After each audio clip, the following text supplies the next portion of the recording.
We have to find it. The words whisper as they left my lips, as I sat down next to my father. I understand you want to protect us, but I don't think it will change anything, Aaron. He said in response, his tone hushed. I press a finger to my lips to indicate to keep it down still, as I look at his kindly and tired eyes hidden behind a mask of dirt, unshaven beard, and wild, unkempt hair. He reminded me a bit of a black-haired lion for a moment. We were both seated on the floor of an abandoned building. Its defining markings and edifice had long since disintegrated along with any knowledge of its original purpose. He and I sat with the meek but still warming fire in front of us. On the other side was my little sister, Kaylee. Her small body was fast asleep, and being kept warm by the amassed blanket nest we had made for her. Every so often, she would scratch at her nose in her sleep.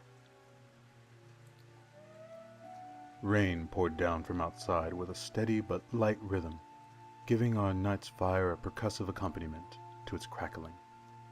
I looked outside from one of the many broken windows, or what I assumed had once been a window, since no glass adorned them anymore. Out there, it was a cold and wet land of verdant greens and urban grays.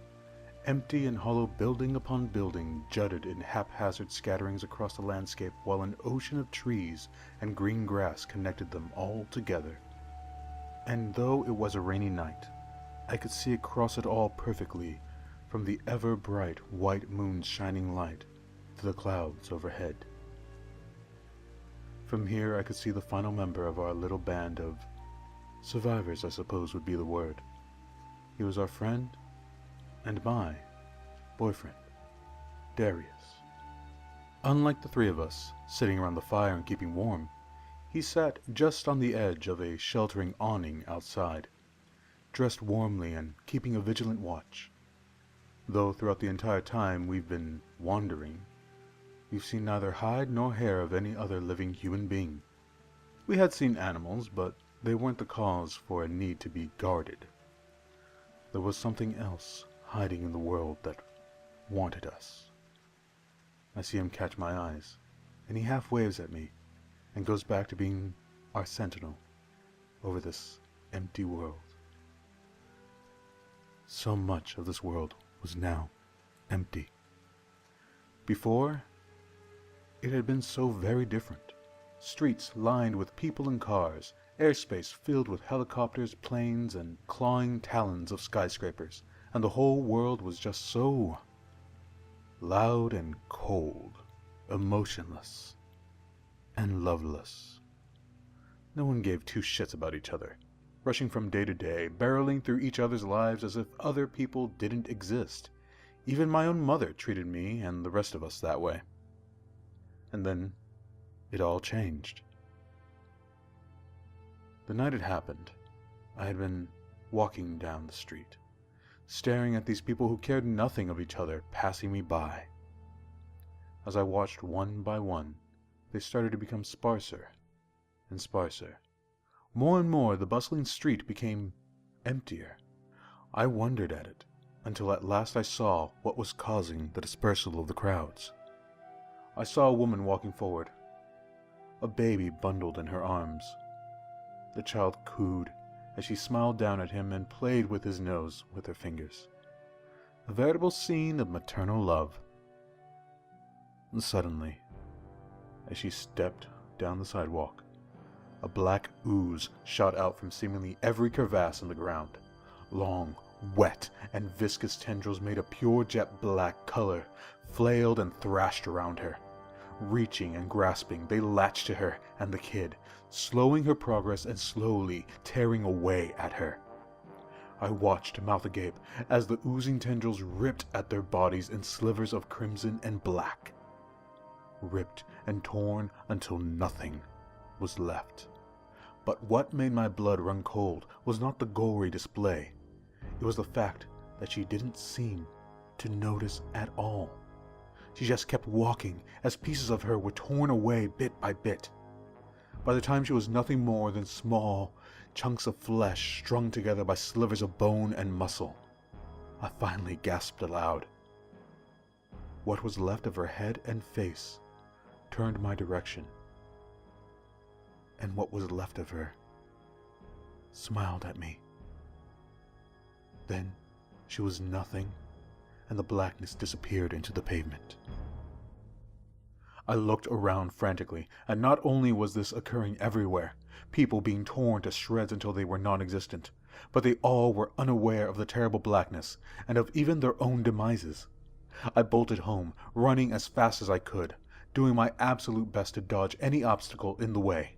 I moved as swiftly as my legs could carry me towards the 2-story house. As I got to the door, I turned and looked around at the once busy suburban street and saw nothing more than empty roads lit by the orange spotlights of the street lamps, and dotted by the various homes whose lights were still on. I strained my eyes to try and see if anyone else was around. No one was within sight. I turned the handle to the front door as a sudden loud groan came from the streets, a sound as if the world itself had been racked with pain. I looked again to the streets and watched as one by one from each direction I could see the lights slowly being snuffed out. Rhythmically, each light turned to blackness, plunging the world into a dark and foreboding oblivion. I strained to see if anything was in the dark, and for a moment saw nothing. But then a flash of light illuminated the dark for a moment. There was writhing masses of black and wet tentacles crawling forward in that dark abyss. Suddenly the light was snuffed out as I saw what it had emanated from. A car whose driver was equally being torn to shreds inside had driven right into the abyss of black. I ran inside and was prepared to scream for my mother when I saw her standing right in front of me. Typical as always, she was dressed in her very finest business attire. She always wanted to dress in the way my father had gotten her accustomed to. The best clothes and home money could buy. A stern look was on her made-up face. Her arms were crossed in an angry stance. Aaron, where have you been? I have had a meeting to get to, and you just walked off. You know damn well I can't leave without... Mom, shit's going down outside. I don't know what the fuck is going on. I don't know what... But people are dying. People are dying out there. Black fucking tentacles. And people are just oblivious. Mom, we have to find someplace safe. It's coming here. It's coming this way. Aaron, you do not interrupt me. A hand slapped across my face. Enough force and anger was behind it that I found myself reeling away into the living room. I swear I don't even know who the hell you are. Black tentacles? What the hell is wrong with you? There's nothing going on outside. Stop making up fantasies to get out of your responsibilities. Her voice calls after me. I looked up and see my dad, sister, and Darius sitting in the living room, all of them dressed in their Sunday finest, and looked as if they had all just gotten haircuts. For a second I tried not to think of how dressed down I was in comparison. We know. It's gonna be okay. I turned around to look at my mother. Mom, see, Dad and Kaylee and Darius know. Just look outside, please. You'll see. Another slap. I don't even know you, I swear. I really don't. Stop it, all right? Just stop it. I look at her and see it was already too late. The tendrils had come through the cracks in the door and were already tearing at her. She stared at me with a fury and frustration in her eyes. You have to stop it. It's annoying. But Mom, it's already... Aaron, you're a grown man. There is nothing out there and there is nothing in here. Why do I put up with your childish ways? Those proved to be her last words as the blackness tore away her face and lower jaw, leaving behind a fleshy skull. I screamed and fell backwards. Darius caught me. I looked up and somehow, something in me knew what to do next. I know what to do. Everyone, get up to my room, quickly. I bolted, grabbing Kaylee and putting her in my arms, Darius and my father trailing behind. I heard Kaylee's little voice say, "Don't do it. Just go with it, please, big brother." Listen to her, son. It's okay. Just go with it. You don't need to do anything. my father said from behind. Darius caught up to my side and looked at me with a stern and understanding look. You do what you feel you need to do, but personally, Aaron, I'd ignore what your dad and sis are saying. It's going to end badly if you don't. I couldn't help it and yelled, "I'm trying to save you all! How the fuck do you guys even know what I'm planning to do?" They all were silent. I ran into my room. We had been painting in there the past few days, changing the once blue and scratched up walls to a white. 3 of the walls were all painted, except for one. It was still bare, with pieces of the paneling having been ripped out, revealing the brick behind it. I grabbed the white paint bucket and started writing on the brick with my fingers. Something in me knew the truth of what was happening, and I had to write it. Something in me just knew what it was, and I had to preserve the knowledge. Something in me just knew that it would save us all in this room. Me, my father, my sister, my boyfriend. I heard the blackness given life, slithering and crawling up the stairs. As I finished, I heard the door to my room groan. As I turned around, it shattered. I suddenly found myself forgetting what it was I had written, and then all was black.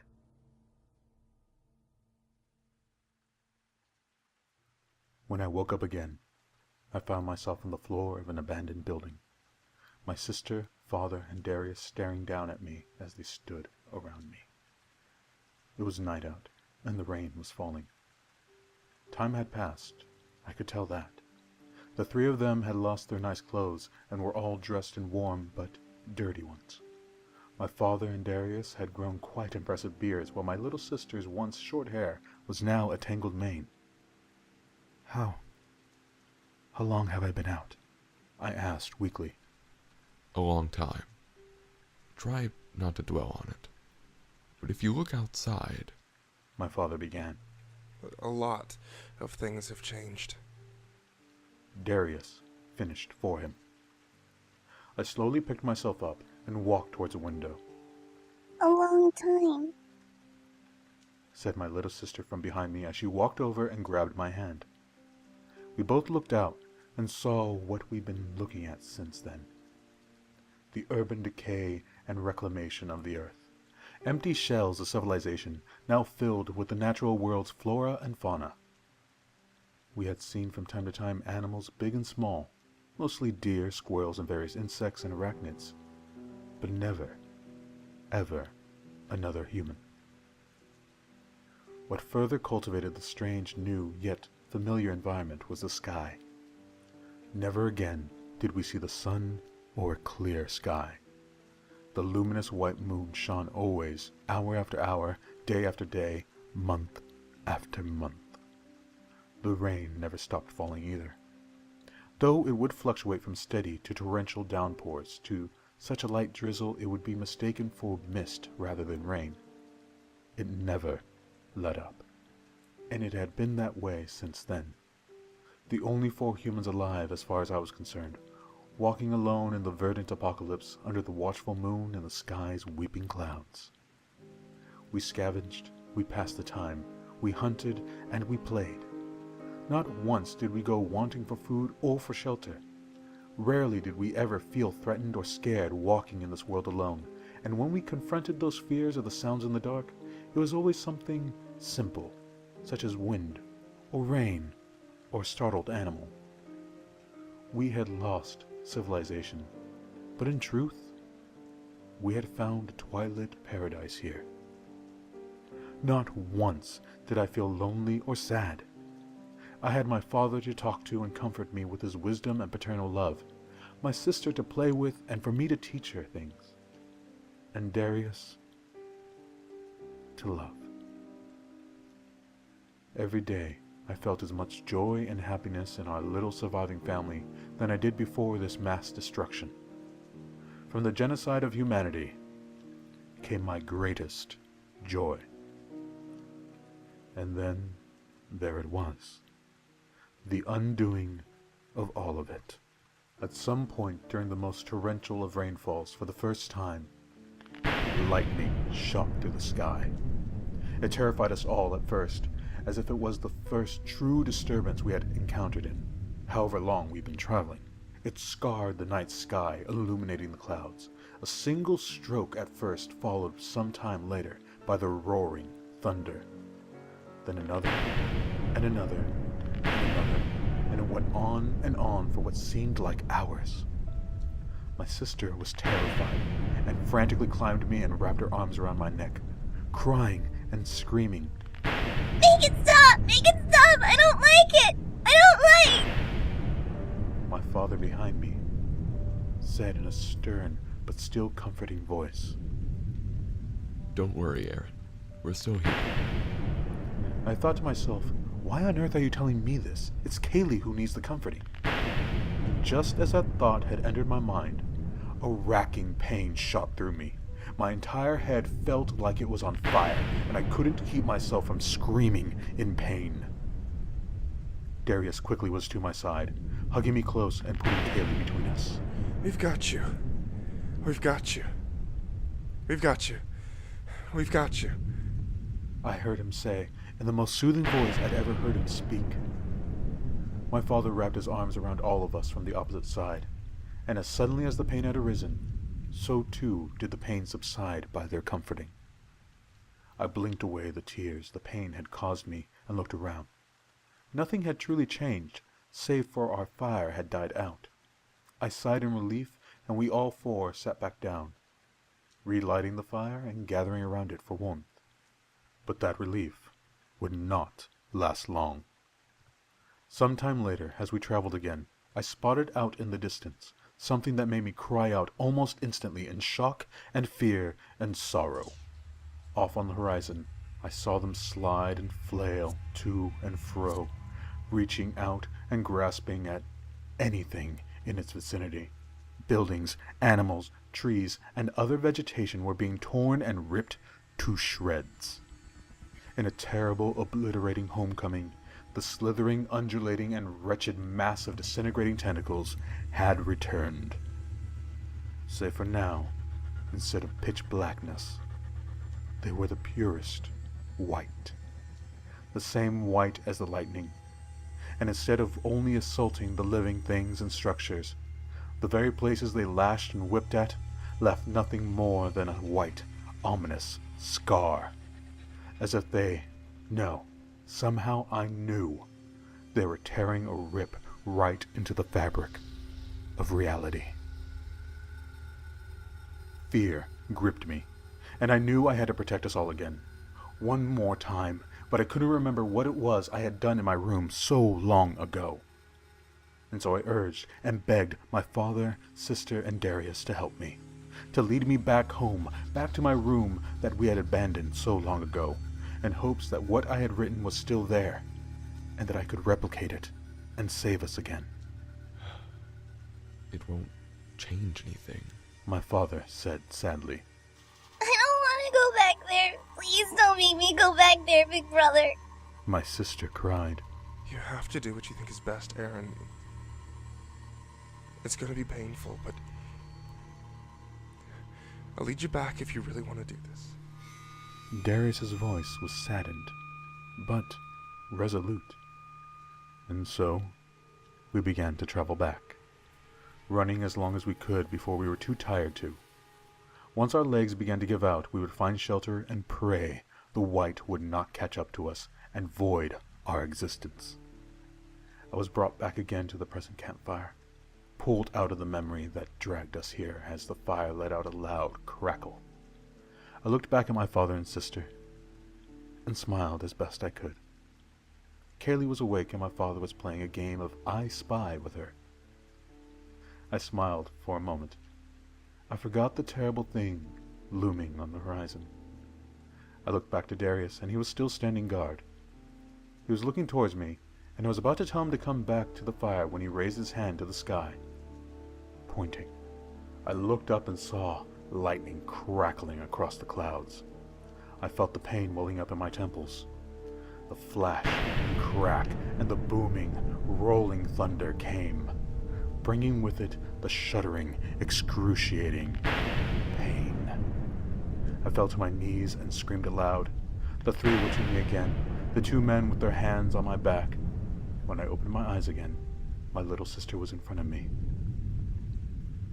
She was holding my hands and pressing her forehead to mine. I don't want to see you in pain anymore, big brother. Let's go find it. She said so sweetly. You're not scared anymore? I asked weakly. I'm scared, and I don't like that place.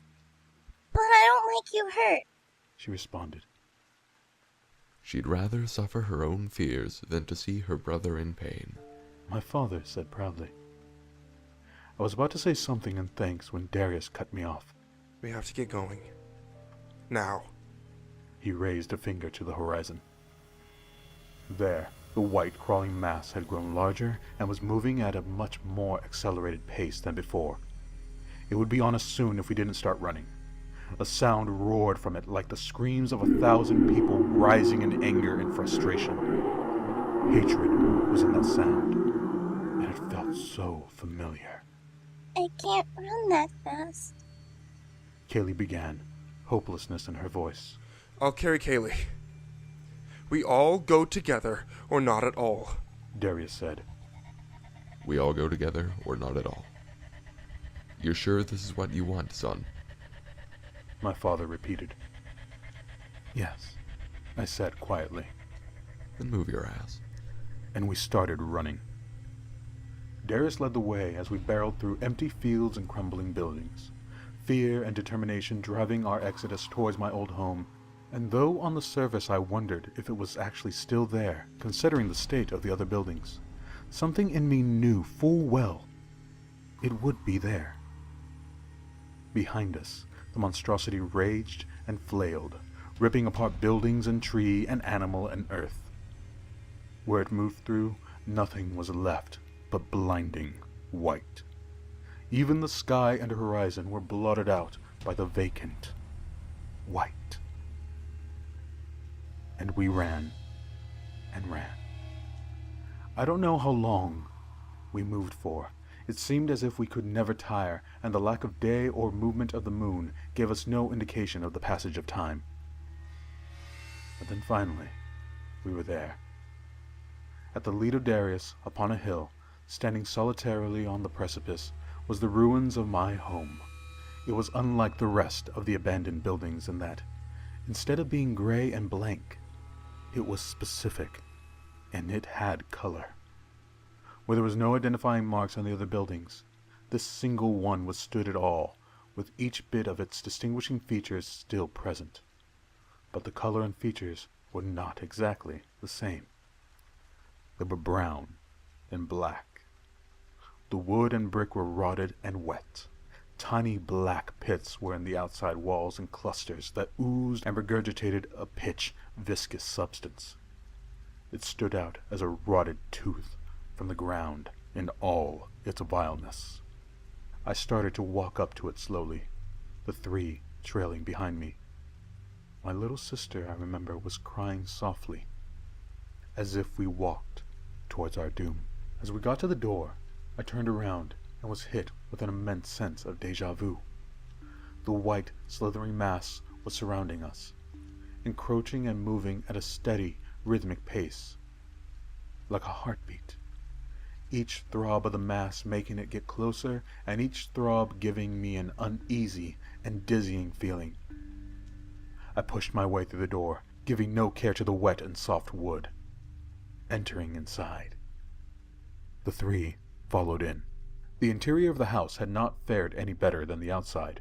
It was cold and wet, and the fixtures and architecture reflected that in its molded over and warped states. All over the floor, walls, and ceiling, the black liquid creeped its way towards each exit it could find. I made my way to the stairs and began to ascend, making my way towards my room. The three walked up with me slowly, but as steadily as possible. None of us wanted to fall face first into the filth. The slow moving and silence somehow gave it all a peaceful feeling amongst all the wretchedness. I found the door to my room. It was just as rotted as the rest of the house, and it opened by merely pressing my hand to it. We all four walked slowly in. My room was empty, save a single chair in the middle that seemed to be unaffected by the black ichor that permeated the room, save for its legs that the blackness lapped at like the columns of a pier. I walked past it and headed right for the wall it was facing. The wall I had written what protected them, the wall that bore what had caused all of this. It was black bricks, covered in a layer of the filth. I reached out and wiped it away. There, underneath, was my writing, still in the white paint upon the red brick. I wiped and wiped and wiped and uncovered the whole wall. All the while, my father, sister, and Darius had remained behind the chair, never moving. I looked back at them triumphantly and turned back to the now visible words to try and do whatever I had done, and found them illegible. The letters were there, and the fact that they made up words and sentences was clear, but nothing made sense. I couldn't understand anything at all. Even focusing and straining to look at the writing in front of me made my head spin and spin. To my eyes it looked like nothing more than a black mess of white and tainted bricks. Hopelessness began to set in as I walked back towards them.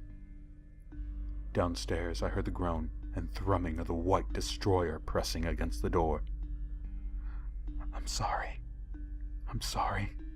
I just thought I would remember, but it doesn't mean anything. As I unceremoniously dropped into the chair, collapsing into a bottomless self-loathing, Darius placed his arm around my neck and whispered, It wasn't your fault. I closed my eyes and wondered how he could be so forgiving for having led them to their deaths. No, it's my fault.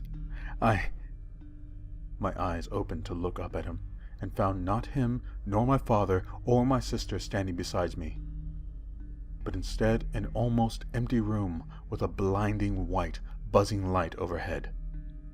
Not only empty, but clean and sterile. The only thing adorning the room was the chair I was sitting in, and a small table by the door that held a small white fountain, trickling and gurgling water. I looked around frantically, calling their names, and saw that this was indeed my room, but the walls and ceiling were painted a white that hurt my eyes.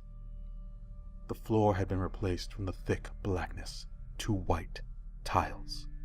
Even my clothes were now a simple white shirt and white pants. I began to stand up and found myself very weak, barely able to hold my own weight. I tried to steady myself before I felt a jolt shudder through my body, and I fell to the floor. I shut my eyes in anticipation of falling, and when I reopened them again, I found myself back in the rotted version of my room. The real version, I felt. Darius and my father helped me as my sister ran to me and hugged my side. She was crying again. Don't go away. Please don't go away like that again. What the hell just happened? I asked. You left this place. Darius said. And we would have faded into nothingness. My father added. But... I thought for a moment as I walked towards the wall with the unintelligible writing. I knew where I was. It was here. But everything was as if it was clean and the world hadn't gone to shit. I put my head to the wall and closed my eyes. What the fuck is going on? I whispered. When I opened them again, I was greeted with the white wall. I looked around and found everything back to the white and cold color. I turned around to the wall and pressed my fingers to it. It was wood. Painted wood.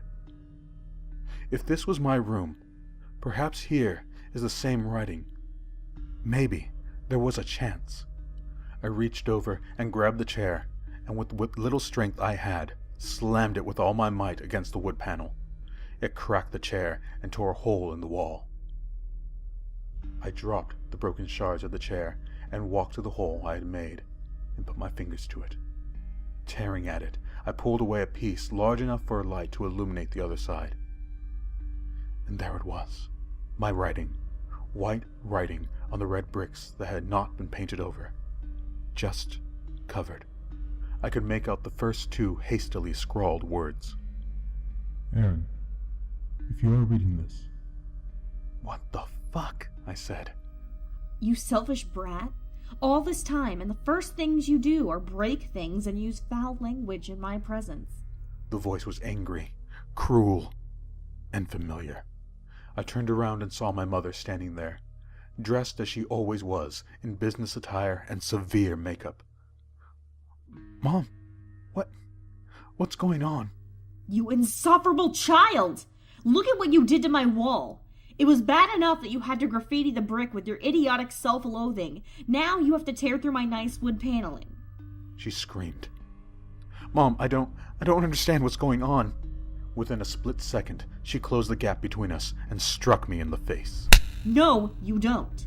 No, you don't get to pretend like you haven't been a lazy, worthless thing while I've been here dressing you and feeding you. The blow made me see stars for a moment, and I stumbled against the wall, breaking just a bit more of it. Mom, I was back in the rotted room again. My father was at my side. Son, I asked you if this is what you wanted, and you said yes. Please, make it worth it. I can, Dad. It's wherever the white place I've seen is. It's there. I can read it. Mom's there. I have to go back. Then go back. And do what you think is best, Aaron. Darius says to me. I shut my eyes as Kaylee holds my father, crying. I open them and find myself sitting on the floor, my mother hovering over me. In her hands was something black with two tiny metal prongs jutting out. He left everything to you. Everything! It should have been me, the one that he loved and made bear him children, but no, he left it to you. You spoiled brat. I got back up on my feet. Mom, what are you talking about? You should have died with them. And with that, she shoved the black thing to my side, and I felt a pain that I had only recently come to know. The shocking pain of the lightning that racked me. A pain that was being resurrected by a simple taser on drive stun setting. In the shuddering and unbearable pain, I jolted and twitched back and forth, my sight shifting in snapshot visions of the white room to the rotted one, back and forth. From my mother's cruel and hate-filled face to my father, Darius, and Kaylee's face. No! No! You don't get to go away into sleep this time. No! I want you to stay awake for all of this until you finally die! She removed the taser from my side and wrapped her fingers around my neck. I hoped you'd just die of a heart attack from it or go fully brain dead, but no. You had to be persistent. You had to keep yourself alive somehow and fight it off. But now, no, I don't even care about the money. I just want you dead! Dead, dead, dead! She slammed my head back and forth against the wall, my vision again flashing back and forth. My eyes searched frantically in both rooms for some way to fight it off. It's okay, big brother. You can do it. I heard Kaylee's voice say.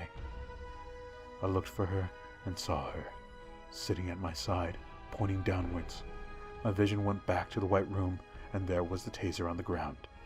I grabbed it, flicked it on, my mother gasped, and I rammed it into her neck.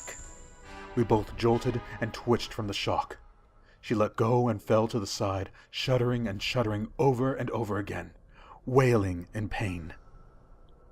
Mom, please, I don't want to hurt you. Just tell me what's happening. She was silent for a moment as she composed herself. You don't need to understand. She said in a quiet voice. You just need to die. She spoke coldly as she stood back up, a sharp piece of the broken chair in her hand. She leapt for me, and I did the one thing I could do. I fired the taser, and the two electrodes landed on her chest. She shook violently as the electricity crackled in the air before she fell backwards onto the pile of broken chair. I closed my eyes, hoping to be brought back to the rotted room with the three. Instead, I heard the loud, squelching sound of something piercing flesh. I opened my eyes and saw my mother on the ground. There was a piece of the broken chair pierced right through her neck. Blood oozing onto the floor as her life drained out of her. The face she made, as the light finally left her, was a contortion of hatred and pain, and her eyes fixated on mine. I turned back to the wall to avoid the sight of my mother's hatred, and let out an agonized moan. I didn't want to kill her. I didn't want to. But she was going to murder me, and I still didn't understand. I slammed my fist against the wall, and it broke down further. I could see more words. Darius, Kaylee, and Dad were with you. I started to tear at the wood with all my might, ripping it bit by bit, cutting my hands, tearing apart my fingernails as I used them to rip the paneling away. As I did so, more and more became visible. And finally, after the last piece was moved out of the way, the message I had written to myself so long ago was finally visible. I let out a cry of pain, realizing now why Kaylee was so afraid to go back, why Darius left it up to me, and why my dad advised against it. I slammed on the wall with my fists, crying and screaming. No, no, I want to go back. Let me go back, please, God, let me go back. Let me go back. I punched the wall with my bloodied fist, leaving red marks on the white writing. I shut my eyes hard. I focused as hard as I could to go back, and for the briefest of moments I heard their voices in the blackness of my closed eyes. I reopened them and stared at the writing on the wall, and read it. Aaron, if you are reading this, I wrote this for you as your mind began to unravel. I wrote this so that you could remember. There was a car crash. You were driving. Darius, Kaylee, and Dad were with you. Dad and Kaylee died instantly. I left it all to you, son. And now, you'll have all you could ever want, except one thing. You knew it wasn't your fault. Someone had ran a red light, forcing you to swerve and roll off the side of the road.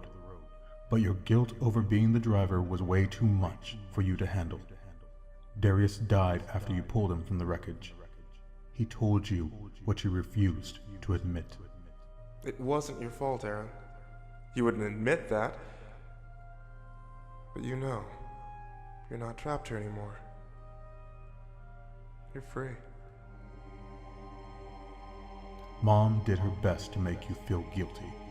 She hated you and Kaylee because it was in Dad's will that you got everything. But no, it wasn't your fault. She didn't love you, but Darius, Dad, and Kaylee did. You won't be able to play with me all the time, big brother, but I still love you. If you're reading this, you're free of whatever fantasy world you made up to escape the guilt that was never yours to begin with. Aaron. I stared at the wall for a long time and wiped the tears from my face. I turned and looked to the door and slowly walked towards it. As I did so, I paid no attention to the greedy woman's corpse that had once been my mother on the ground. I walked away from the prison I had been put into, and left behind the prison I had made for myself. It's been 10 years since then. After much investigation, my mother's intentions were clear, and I was found capable to not only live on my own, but to receive the inheritance owed to me from my father's will. I now live in a nice home afforded to me by the money my mother could never fully touch as long as I still lived. I've grown to know the comfort of other people, and even love again outside of those cold white walls, and away from the place I had created in my mind where my father, Kaylee, and Darius dwelt. Though I'll always love them, I miss them all terribly, but Thanks to them, I can finally move on. And while I don't have them in my waking hours, I can still wander with them in dreams.